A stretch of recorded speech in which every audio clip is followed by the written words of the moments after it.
So S3E8. Yeah. So I played Twin Mirror. It came out in 2020. It's a choose your own adventure story episodic thing. It's another basically Life is Strange from the company who made the first Life is Strange. Except it's not actually a Life is Strange game. It's not. It's just that type, you know. So there's no gay in it. Actually, I think you're right. It is. It's not Life is Strange because there's no gay in it. If it's gay, it's Life is Strange. That is pretty true. Gay is strange. That is pretty fucking true.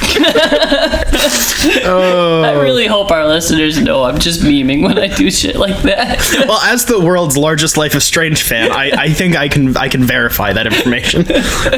So yeah, it was produced by Don't Nod Entertainment. They were the ones who made the first Life is Strange. They have a very interesting company history that's not really relevant. They made Life is Strange 2, and then they handed the reins of that off to Deck 9, I believe, and they've been producing everything since. Yeah, whatever. Doesn't really matter. Whatever. It was released in 2020, and it came out for PlayStation 4, Windows, and Xbox One. Okay. This isn't very good. Ooh, and I did not expect that. It's not very good. It's not horrible, but this is easily like the worst of this type of game I've played. And I've played almost every Telltale game. Yeah, like I like these sorts of games, even when they're bad. Like a lot of Telltale games where they're kind of fucking broken. It's not atrocious, but starting off, I guess, with a simple plot summary. You are Sam Higgs. You're like mid 20 something or whatever. You get the news that your bestest buddy back home died, so you have to go to a funeral. And it turns out, as the game unfurls, you get information. You're a journalist, and your buddy was a journalist. There's a whole bunch of there's a lot of journalism, is what this game is kind of about, except it's not about it at all. So basically, the West Virginian setting is relevant because pretty much you fucked the town, in a good way, actually. So apparently you, in the past, wrote an article exposing a bunch of really bad safety violations in the coal mine that affected a lot of different people, and the company got shut down, and the town's gone downhill, as things tend to do. Turns out big companies, when they pull out, can fuck a whole town. Just look at Lord of the Rings and what they did to New Zealand. True! Thank you. Yeah, so pretty much everyone here hates you. There you have your typical, they took our jobs type guys, like every Life is Strange has. There's a couple people that have more complicated relationships with you. There is your ex, who was currently dating your bestie before he died. Well, technically, when he died, they were still dating, actually. They had moved in together. So there's all this, like, backstory and stuff. Your best friend had a kid with, like, right out of college with a woman who still lives in the same town. That kid's, like, 10, I think. She's pretty relevant to this game. And she's like, hey, I think that my dad was murdered. And you're like, journalism time! And then you supposedly do a bunch of investigating. The investigating in this game is dog shit. I'm sorry. It's bad. There's some pretty cool ideas in it.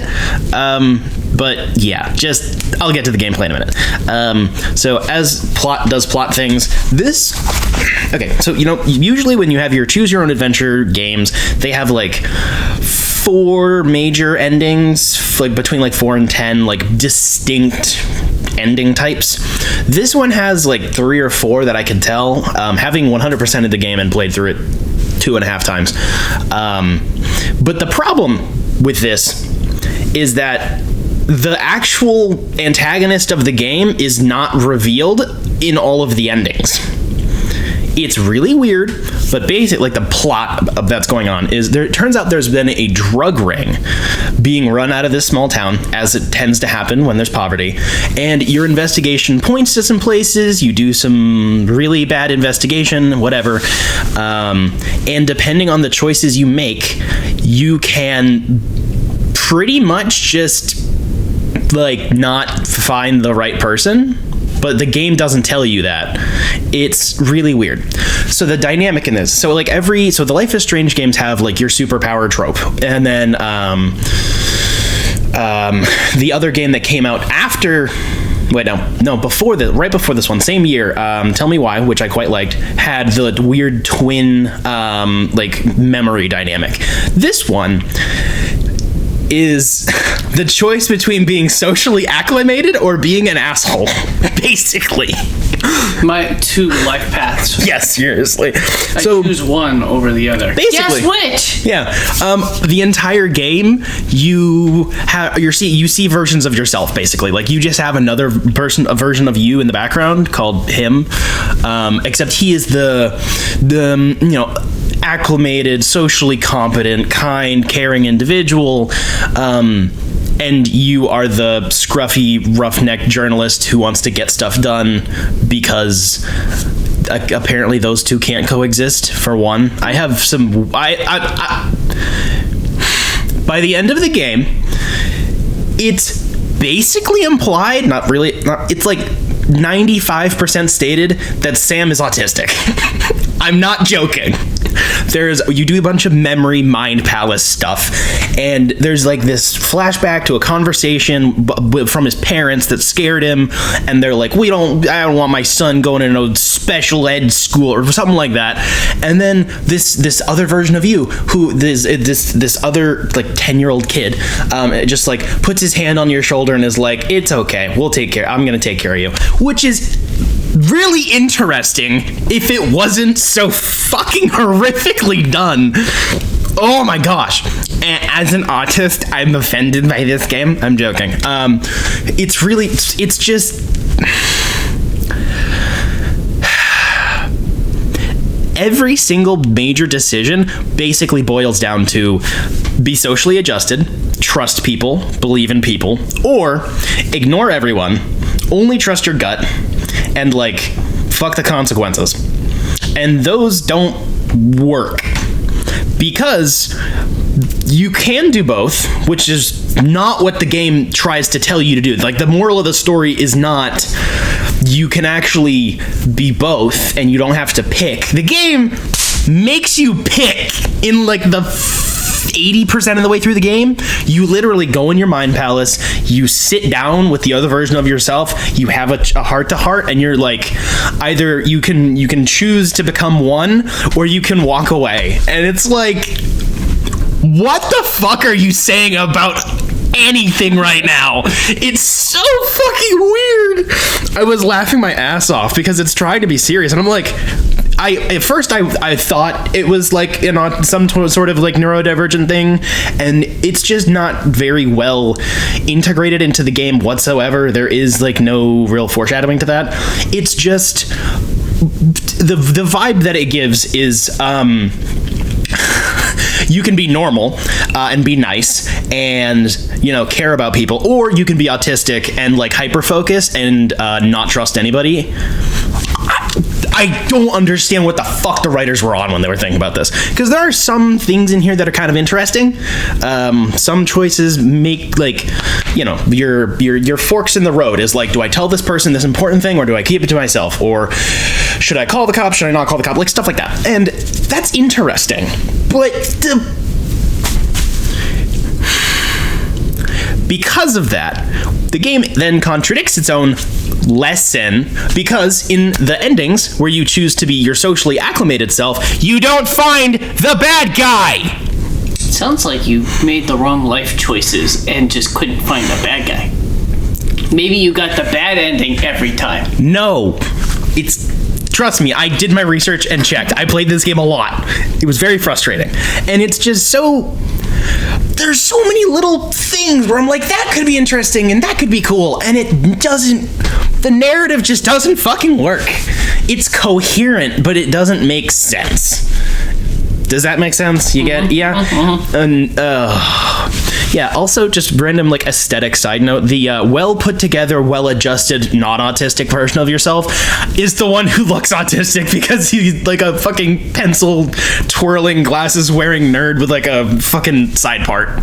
Just really dumb. How the fuck did that happen? I don't understand. It's really weird. It's very funny inadvertently. Pretty much all of the characters are boring. Another large narrative flop. I'm going to spoil it because it doesn't really matter because you're not going to play it. You don't play these sorts of games. So I looked into it when it first came out, and it was like, oh, walking sim. No, thank you. So there's a bunch of different endings. Some include certain people dying, certain people not dying, whatever. Some involve you staying in this town, whatever. The main trajectory is either you pin it on a cop because the cop was like the thug of the drug ring. That was your first playthrough, wasn't it? No, it wasn't. No, the cop is a bad guy. But then later that day, during the funeral, you're like, something smells sus. That guy's not smart enough. He couldn't have pulled this off. And then in one social engagement at the tail end of the game, you figure out that the pharmacist who recently moved into the town is the one who's been distributing the drugs. Just based on a conversation with him. That's how pharmacies work. I mean illegally. Oh! Opioids. It's a very big problem down there. I got you. So there are a lot of really cool pieces. My girlfriend's from West Virginia, so I can speak about these sorts of things. It is one of the worst like states in the country. It's really bad down there. They're not doing well. The poverty problems, the coal mining problems, the fucking opioid problems, like it all makes sense for the setting, but it doesn't have any flavor. Everyone just talks normally. There are no real rednecks. Like, it sounds dumb that the game isn't, like, tropey enough, but legit. I've been to West Virginia. Once, mind you. Once. But just in that one time where I went to a few different towns and I met a lot of different people, none of these characters resemble anybody I met down there. And I don't even mean that in a negative sense. It just doesn't... There's no big black woman behind the counter at Dunks that calls you sugar? No.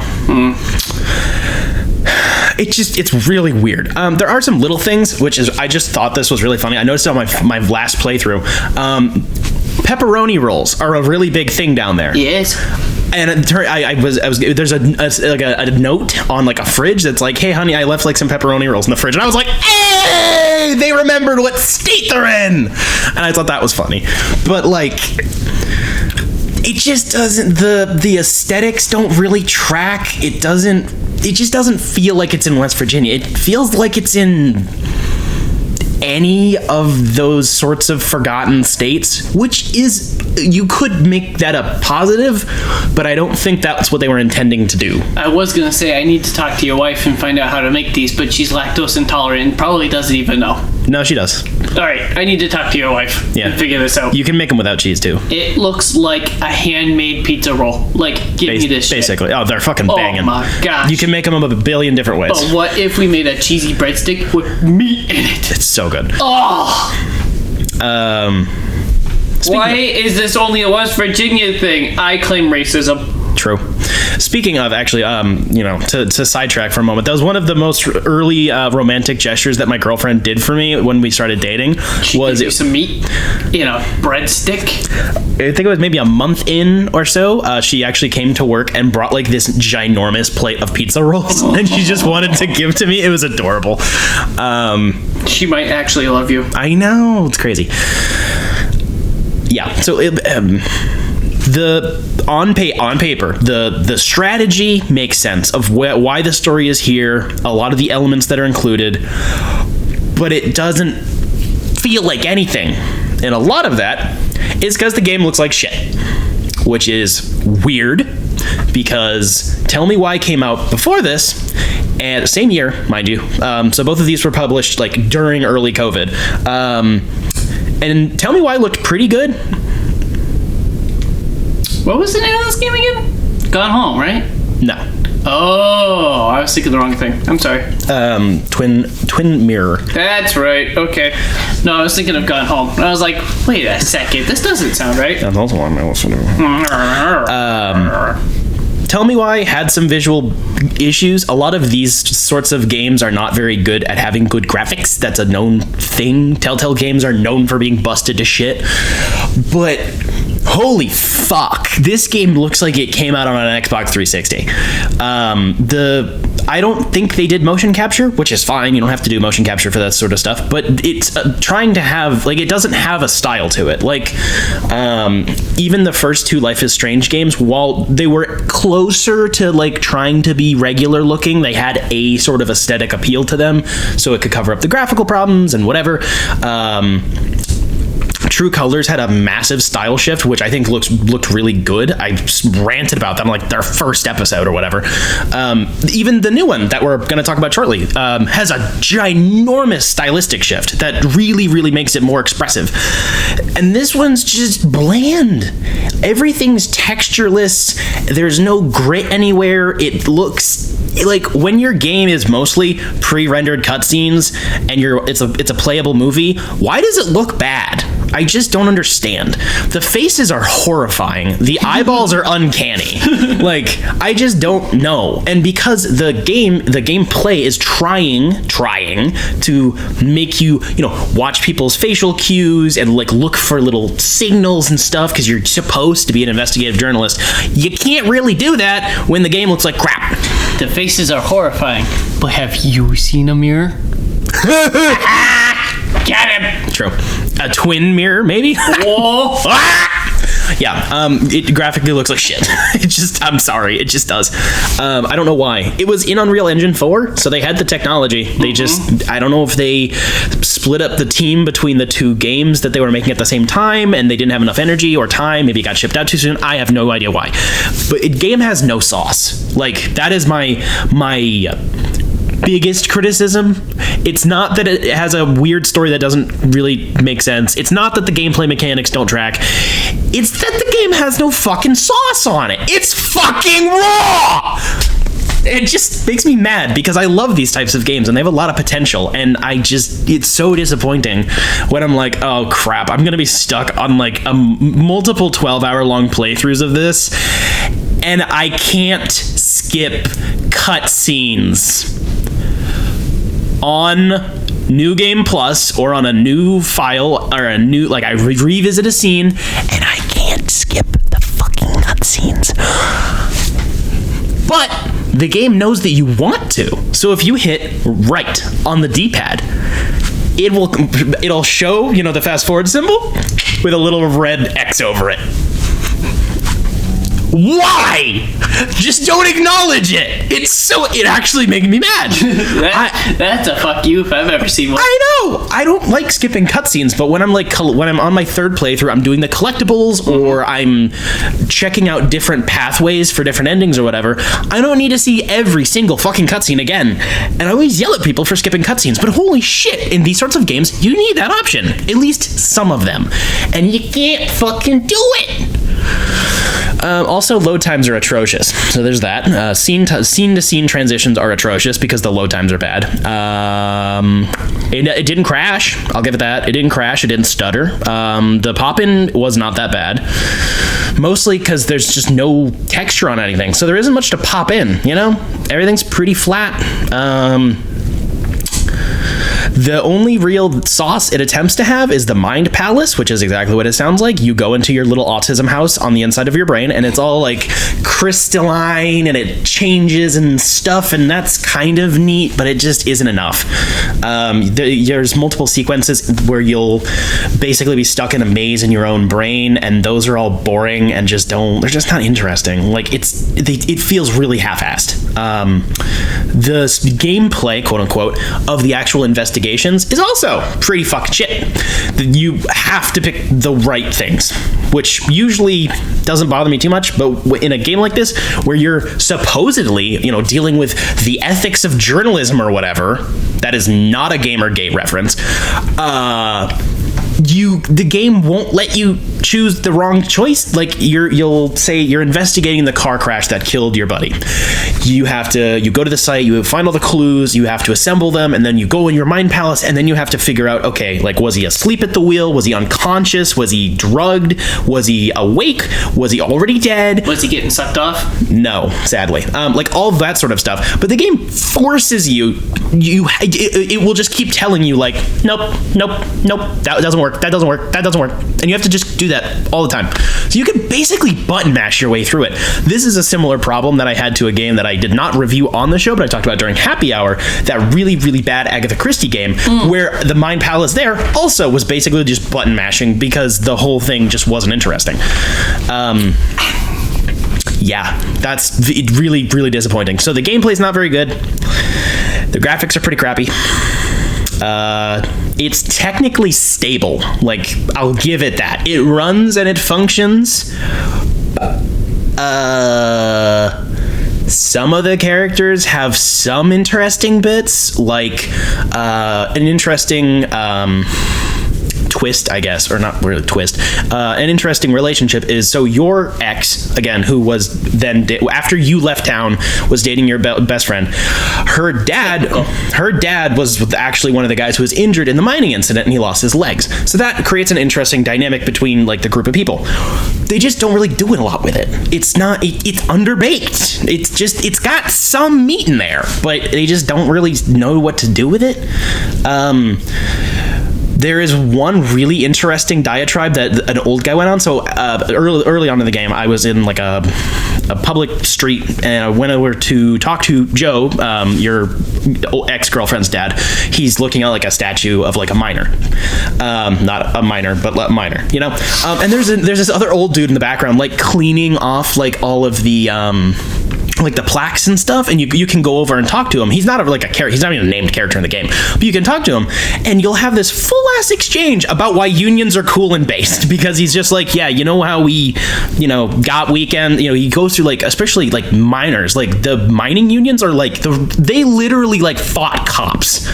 Like they would have like armies called on them, and they'd fucking wear their red bandanas and be badasses and be like, no, we're gonna fucking stand here and not work. And he goes on this whole real interesting tangent, and like the way you can engage with that in that conversation was pretty cool, because you being you young city boy, but you don't even know shit, and then you can be like, no, actually, and blah blah blah blah blah, and I thought that was really fucking cool, but the game doesn't do anything with that. It just, so many interesting threads, and none of them are tied to each other. That's very frustrating for me, like, narratively speaking.